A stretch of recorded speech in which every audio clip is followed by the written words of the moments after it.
Twelfth के बाद आपको डिसाइड करना होता है कि आपको आगे क्या करना है। दोस्तों अक्सर हम चूज करते टाइम कुछ ऐसी गलतियां कर देते हैं जो बाद में हमें नुकसान पहुंचाती है। आपने भी अक्सर सुना होगा, अपने परिवार में जो बड़े भैया होते हैं वो अक्सर कहते हैं कि मैंने जो कोर्स लिया वो मुझे नहीं लेना था, मुझे कुछ और करना चाहिए था, ये कोर्स करके मैंने सबसे बड़ी गलती कर दी। तो दोस्तों बड़े होकर आप ऐसा ना बोलो, इसके लिए जरूरी है कि अभी आप इस वीडियो को देख लो, क्योंकि आपने रिसेंटली ट्वेल्थ कंप्लीट की है और अब आपको डिसाइड करना है कि आपको आगे क्या करना है।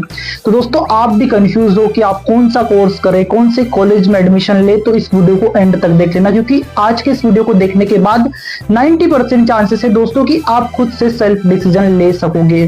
सबसे पहले आप अपने आप से पूछे, किसी और के कहने पर कोर्स या कॉलेज डिसाइड नहीं करना आपको बिल्कुल भी। ये गलती करके आप अपने फ्यूचर को बर्बाद कर दोगे। अक्सर आपने देखा होगा कि अक्सर जो हमारे परिवार में बड़े होते हैं वो हमें राय देते हैं कि आप ऐसा कर लो, ऐसा कर लो, तो आपको उनकी राय को सुनना है, फिर उसे गूगल पर सर्च करना है, उसके बारे में पूरी इंफॉर्मेशन कलेक्ट करनी है और उसके बाद ही डिसीजन लेना है। सबसे पहले आप डिसाइड करो कि आपको करना क्या है। आप अगर डॉक्टर बनना चाहते हो तो सबसे जरूरी है कि आपको नीट की तैयारी करनी चाहिए, आपको नीट की प्रिपरेशन करनी है। ऑलरेडी ट्वेल्थ में ही आपको बताया गया होगा, अगर आप बायोलॉजी स्टूडेंट और एक अच्छे स्कूल से अगर आपने ट्वेल्थ पास की है तो आपको वहां पर नीट के बारे में इंफॉर्मेशन जरूर दी होगी। दोस्तों अगर आप एमबीबीएस बनना चाहते हो, बीएचएमएस बनना चाहते हो, बीडीएस बनना चाहते हो, मतलब आप अगर डॉक्टर बनना चाहते हो तो उसके लिए नीट क्वालिफाई करना बहुत ज्यादा जरूरी होता है। तो इसलिए जरूरी है दोस्तों कि अगर आप डॉक्टर बनना चाहते हो तो आपको नीट कंप्लीट करनी पड़ेगी। इसके साथ ही अगर आप इंडस्ट्री लेवल पर वर्क करना चाहते हो, आगे चलकर आप फार्मासिस्ट बनना चाहते हो या फिर मेडिकल हेल्पफुल वर्क करना चाहते हो, लाइक फार्मासिस्ट हो गया, नर्सिंग हो गया, या फिर आप टेक्नीशियन से रिलेटेड कोई कोर्स करना चाहते हो, तो आप डायरेक्टली भी एडमिशन ले सकते हो। उसकी प्रोसेस में आपको नीट क्वालिफाई करने की रिक्वायरमेंट नहीं होती है। लेकिन अगर आप गवर्नमेंट सेक्टर में करना चाहते हो, मतलब गवर्नमेंट कॉलेज के साथ स्टडी करना चाहते हो, तो वहां पे आपको नीट की रिक्वायरमेंट रहेगी और वहां आपको नीट की कंप्लीट क्वालिफाई करनी रहेगी, उसके बाद ही आप एडमिशन ले सकोगे। अब हम बात कर लेते हैं कि आपको किस तरीके से डिसाइड करना है। आप चाहते हो कि आपको डॉक्टर बनना है तो सबसे पहले आप नीट की तैयारी कीजिए। इसके साथ ही आप बीच में कोई भी अदर कोर्स भी कर सकते हैं, जैसे कि आप अगर बीएचएमएस बनना चाहते हैं, आप नॉर्मल डॉक्टर बनना चाहते हैं और मिडिल क्लास फैमिली से बिलोंग करते हैं, तो आपके लिए एक बेस्ट तरीका है दोस्तों कि आप नीट की तैयारी कीजिए, साथ में आप डी फार्मा कर लीजिए, वो बहुत अच्छा है दोस्तों। आप अगर डी फार्मा कर लोगे तो इससे आपको ड्रग लाइसेंस मिल जाएगा 2 साल के अंदर ही। 2 साल कंप्लीट, 2 साल का ये कोर्स होता है, 2 साल में आप इस कोर्स को कंप्लीट कर लोगे, साथ ही आपकी नीट भी लगभग 2 साल में क्लियर हो जाएगी। मतलब डी फार्मा कंप्लीट होने के बाद आपके पास में एक लाइसेंस होगा, आप उससे मेडिकल ओपन कर सकते हो इजिली किसी भी एरिया में, तो आप अपना मेडिकल भी ओपन कर सकते हैं। इसके साथ ही दोस्तों आपकी बीएचएमएस कंप्लीट करने की जो प्रोसेस है वो भी स्टार्ट हो जाएगी, क्योंकि आप अगर नीट क्वालिफाई कर लेते हो।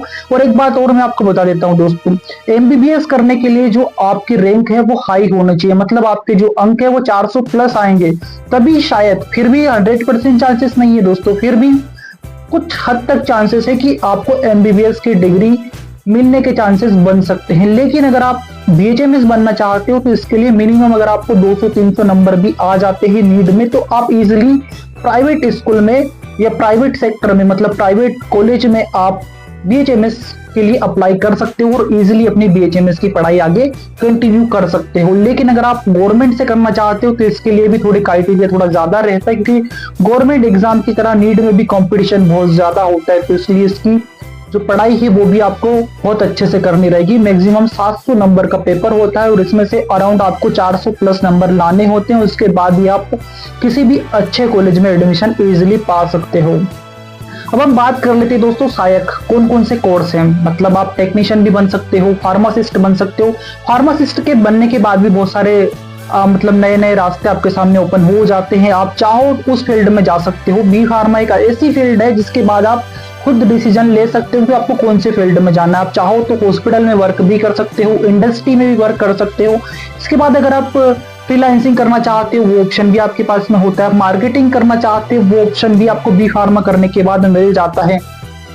इसके साथ ही बहुत सारे अदर सेक्टर भी है, जैसे कि आप अगर कोडिंग करना चाहते हो, मतलब आपका इंटरेस्ट अगर मतलब कंप्यूटर से रिलेटेड वर्क करने का है तो आप मेडिकल कोडिंग भी चूज कर सकते हो, वो भी बी फार्मा के बाद इजीली आपको वहां पे जॉब मिल जाती है। इसके साथ ही अगर आप फार्माको विजिलेंस डिपार्टमेंट में जाना चाहते हो तो वहां भी आप इजीली जा सकते हो बी फार्मा करने के बाद। इसके साथ ही अगर आपने डी फार्मा कंप्लीट कर ली तो वो भी आपके लिए बहुत अच्छा रहेगा। और एक बात और दोस्तों मैं आपको बता देता हूँ, जो भी डिसाइड करो वो सोच समझ कर करना।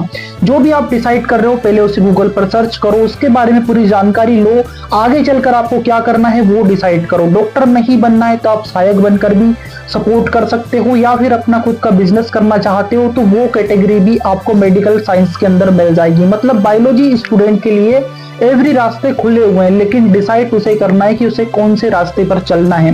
बहुत सारे स्टूडेंट क्या गलती करते हैं दोस्तों, पढ़ाई करते करते ही जॉब करने लग जाते, तो ये गलती आपको बिल्कुल भी नहीं करना है। पहले आप अपनी पढ़ाई कंप्लीट कर लीजिए, उसके बाद डिसाइड कीजिए कि आपको करना क्या है। अपना एक गोल सेट कीजिए पहले कि आप करना क्या चाहते हो। अगर आप मिडिल क्लास फैमिली से बिलोंग करते हो तो सबसे अच्छा रास्ता है दोस्तों आपके लिए कि आप नीट की तैयारी कीजिए। अगर डॉक्टर बनना है तो इसके साथ में कोई छोटा सा कोर्स कर लीजिए, लाइक आप ओटी टेक्नीशियन का कोर्स कर सकते हो, या फिर आप डीएमएलटी डी फार्मा कर सकते हो। ऐसे छोटे कोर्स हैं जो 1 या 2 साल में कंप्लीट हो जाते हैं। या फिर दोस्तों आप एक्सरे करने का जो सर्टिफिकेट है वो भी ले सकते हो, वो भी इजीली आपको 1 साल में कंप्लीट हो जाता है। तो इससे आपके रास्ते खुल जाएंगे इनकम आने के, और इसके बाद आपकी नीट क्वालिफाई हो जाएगी तो आपकी इजीली अर्निंग भी स्टार्ट हो जाएगी।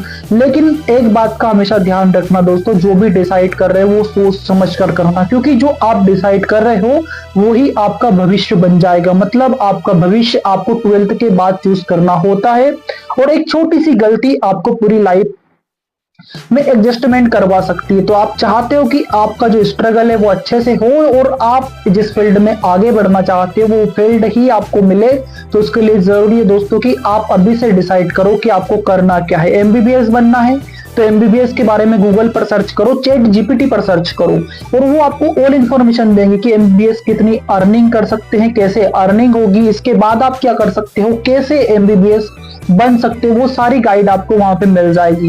इसके साथ ही दोस्तों अगर आप नीट क्लियर करना चाहते हो तो उसकी इंफॉर्मेशन भी आपको गूगल पर या चैट जीपीटी पर आसानी से मिल जाएगी। अदर सेक्टर में जाना चाहते हो वो इंफॉर्मेशन भी आपको चैट जीपीटी गूगल पर मिल जाएगी।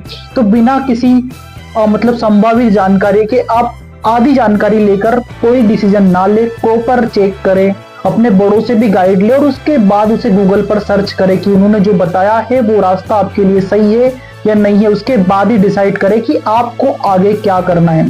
दोस्तों इस वीडियो में आपको कुछ डाउट्स अगर निकल कर आए हैं तो प्लीज आप कमेंट बॉक्स के माध्यम से मुझसे डिस्कस कर सकते हैं, या फिर दोस्तों मेरी इंस्टाग्राम आईडी भी आपके सामने मेंशन हो रही है, वो भी आपके सामने शो हो रही है, तो प्लीज आप डायरेक्टली मुझसे इंस्टाग्राम पर भी कॉन्टेक्ट कर सकते हो।